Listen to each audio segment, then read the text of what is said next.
दोस्तों, स्वागत है आप सभी का हमारे YouTube channel trading hub stocks में। मैं हूं साहिल। तो चलिए देखते हैं दोस्तों, कल किस तरह से मार्केट में मोमेंटम हो सकता है। कल वहां पे हम किस तरह से ट्रेड लेने की कोशिश कर सकते हैं।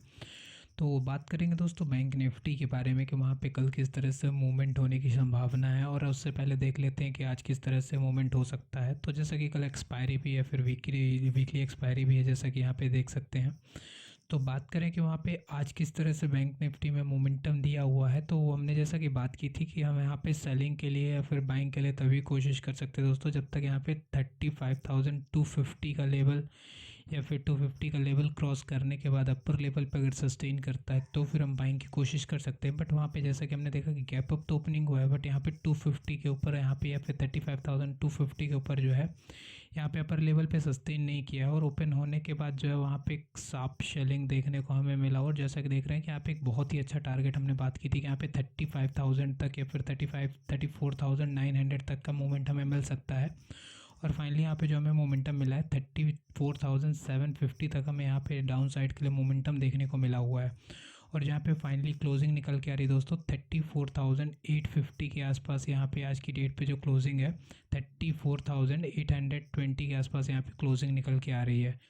तो बात करें कि कल वहाँ पे किस तरह से मोमेंटम हो पाएगा बैंक निफ्टी में। तो सपोज़ अगर कल की डेट पे फ्लैट ओपनिंग होती है तो फ्लैट ओपन होने के बाद ही वहाँ पे हम वेट करेंगे। जैसे ही फ्लैट ओपन होने के बाद यहाँ पे 34,950 या फिर 900 का लेवल क्रॉस करता है अपसाइड के लिए।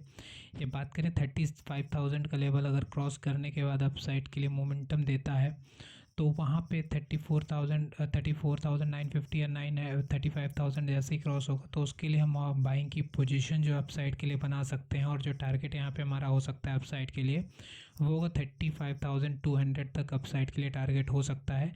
बट तो यहाँ पे देखेंगे कि फ्लैट ओपन होने के बाद हो सकता है अपसाइड के लिए भी मोमेंटम दे, तो यहाँ पे 35,000 एक एज अ रेजिस्टेंस एक्ट हो सकता है या फिर रेजिस्टेंस ऐसा एक्ट करेगा। तो यहाँ पे हम वेट करेंगे 35,000 के ऊपर ही हम यहाँ पे बाइंग की कोशिश कर सकते हैं अपसाइड मोमेंटम के लिए।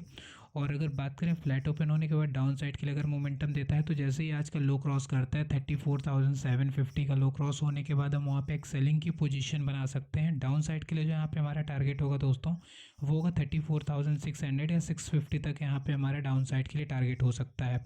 देन आफ्टर दैट अगर यहाँ पे जो है ट्रेंड कंटिन्यू होता है डाउन साइड के लिए तो उस सिचुएशन पे फिर हमारे यहाँ पे 34,500 या 450 तक भी डाउन साइड के लिए टारगेट हो सकता है।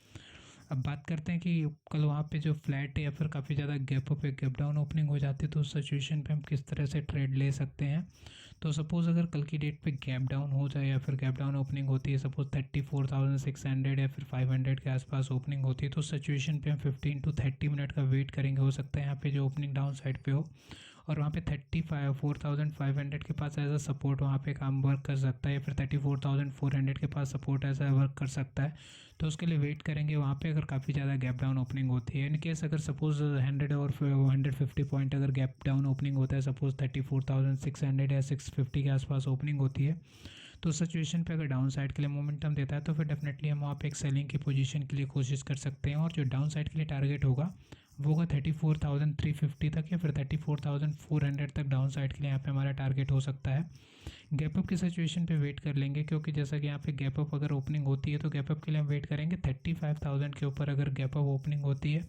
और गैप अप ओपनिंग होने के बाद 35,000 के ऊपर अगर सस्टेन करता है और अपसाइड के लिए मोमेंटम देना शुरू करता है तो सिचुएशन पे हम वहाँ पे बाइंग की कोशिश करेंगे और गैप अप की सिचुएशन पे। और यहाँ पे टारगेट जो होगा अपसाइड के लिए 35,200 तक अपसाइड के लिए यहाँ पे हमारा टारगेट हो सकता है।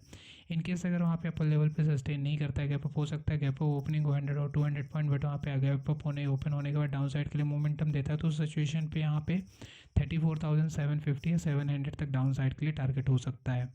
अब बात कर लेते हैं कि कल वहाँ पे निफ्टी में किस तरह से मोमेंटम हो सकता है, कल वहाँ पे किस तरह से मूवमेंट दे पाएगा या फिर ट्रेड लेने की पॉसिबिलिटीज़ हमें मिल सकती हैं। इससे पहले ये देख लेते हैं कि निफ्टी में आज किस तरह से मोमेंटम दिया हुआ है। तो जैसा कि बात करें यहाँ पे निफ्टी में जो ओपनिंग हुई थी, जैसा कि गैप अप ओपनिंग हुई है 16,120 के आसपास यहाँ पे ओपनिंग हुई है। और ओपनिंग होने के साथ ही जो यहाँ पे हमें एक सेलिंग या फिर सेलिंग प्रेशर काफ़ी ज़्यादा देखने को मिला और यहाँ पे काफ़ी अच्छा टारगेट भी यहाँ पे हमें अचीव हुआ है। जैसा कि बात करें 15,950 तक यहाँ पे हमें जो टारगेट जो है अचीव हुआ है। और हमने जैसा कि बात की थी कि यहाँ पे अगर इनकेस यहाँ पे जो लो है आज का, या फिर गैप अप ओपन होने के बाद अगर डाउन साइड के लिए मोमेंटम देता है तो फिर हमें 16,000 तक यहाँ पे टारगेट मिल सकता है। और यहाँ पे अच्छा डेफिनेटली एक बहुत ही अच्छा टारगेट मिला है, 15,950 तक यहाँ पे टारगेट डाउन साइड के लिए मिला हुआ है। अब बात कर लेते हैं कि यहाँ पे क्लोजिंग जो निकल के आ रही है फाइनली 15,960 या फिर 970 के आसपास यहाँ पे आज की डेट पे क्लोजिंग निकल के आ रही है। तो कल अगर वहाँ पे ओपनिंग होती है, सपोज़ फ्लैट ओपन होता है, तो फ्लैट ओपनिंग के बाद हम यहाँ पे जो है बाइंग की कोशिश तभी करेंगे दोस्तों जब यहाँ पे 16,000 का अपर लेवल क्रॉस हो जाता है। तो फिर हम वहाँ पे 16,000 का अपर लेवल क्रॉस होने के बाद वहाँ पे अगर अपर लेवल पे सस्टेन करता है और अप साइड के लिए मोमेंटम देता है, हर डे क्रॉस करता है, तो फिर हम वहाँ पे बाइंग की पोजीशन बना सकते हैं। अप साइड के लिए जो टारगेट हो सकता है, फर्स्ट ऑफ ऑल यहाँ पे हमारा 16,150 तक अप साइड के लिए टारगेट हो सकता है, या फिर बात करें 16,100 तक अप साइड के लिए टारगेट हो सकता है। डाउन साइड के लिए अगर बात करें दोस्तों, तो यहाँ पे अगर आज का लो जो है वो क्रॉस करता है 15,950 का, तो उस सिचुएशन पे हम वहाँ पे एक सेलिंग की पोजीशन बना सकते हैं 15,009 या 15,900 या 15,850 तक। यहाँ पे हमारा डाउन साइड के लिए टारगेट हो सकता है। बात करें इनकेस काफ़ी ज़्यादा गैप अप है, गैप डाउन के सिचुएशन पे किस तरह से ट्रेड ले सकते हैं, तो गैप अप अगर ओपनिंग होती है तो उस सिचुएशन पे अगर 16,000 के ऊपर गैप अप ओपनिंग होती है, 16,050 के ऊपर अगर गैप अप ओपनिंग हो रही है और उस अपर लेवल पे अगर सस्टेन करता है 16,050 के ऊपर, तो ही हम वहाँ पे बाइंग की कोशिश करेंगे। अदरवाइज हम वहाँ पे वेट कर लेंगे 15 to 30 मिनट की कैंडल में। हो सकता है गैप अप ओपनिंग हो, बट वहाँ पे डाउन साइड के लिए मोमेंटम देना शुरू कर सकता है, क्योंकि जैसा कि देख पा रहे हैं कंटिन्यू जो आज की डेट भी ओपनिंग हुई थी और वहाँ पे उसके बाद डाउन साइड के लिए मोमेंटम दिया, वो गैप अप सस्टेन नहीं कर पाया एक हायर लेवल पे। तो यहाँ पे काफ़ी ज़्यादा गैप डाउन या फिर गैप अप ओपन होता है, तो उसके लिए हम वेट कर लेंगे 15 to 30 मिनट का कि किस तरह से प्राइस एक्शन बनता है, प्राइस एक्शन कैसे फॉर्म हो रहा है, उसके अकॉर्डिंगली हम वहाँ पे ट्रेड लेने की कोशिश करेंगे।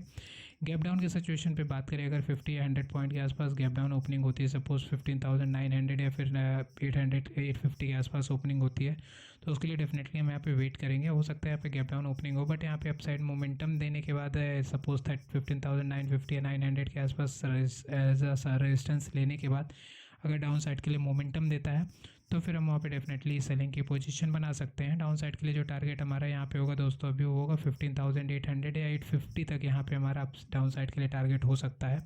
गैप अप के सिचुएशन पे भी यहाँ पे जो हमारा टारगेट होगा 15,850 तक यहाँ पे हमारा डाउन साइड के लिए टारगेट होगा। और कोशिश करेंगे कि इनकेस अगर फ्लैट ओपन होता है तो मैक्सिमम टारगेट भी हमारा जो यहाँ पे होगा वो 15,850 तक या फिर 900 तक ही टारगेट हो सकता है, क्योंकि यहाँ पे जैसा कि हम देख पा रहे हैं कि यहाँ पे एक काफ़ी अच्छा रेजिस्टेंस भी जो काफ़ी ज़्यादा समय बाद यहाँ पे ब्रेकआउट दिया था 15,850 के बाद, तो एज अ ये ब्रेक जो है यहाँ पे एज अ सपोर्ट एक्ट कर सकता है। तो फिर हम यहाँ पे वेट कर लेंगे कि इनकेस अगर गैप डाउन ओपनिंग होती है तो वहाँ पे किस तरह से प्राइस एक्शन बनता है।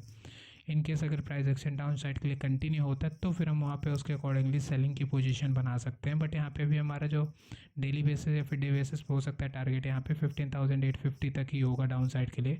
अप साइड के लिए जैसा कि बात की कि अगर अप साइड के लिए मोमेंटम देता है 15,000 जैसा कि 15,900 या 950 के बाद ओपन होने के बाद अप साइड के लिए मोमेंटम देता है, तो 16,000 या फिर 16,050 का लेवल क्रॉस होने के बाद ही हम वहाँ पे सेलिंग की या फिर बाइंग की पोजीशन बना सकते हैं। अपसाइड के लिए जैसा कि हमने बात की कि 16,150 तक हमारा अपसाइड के लिए टारगेट हो सकता है।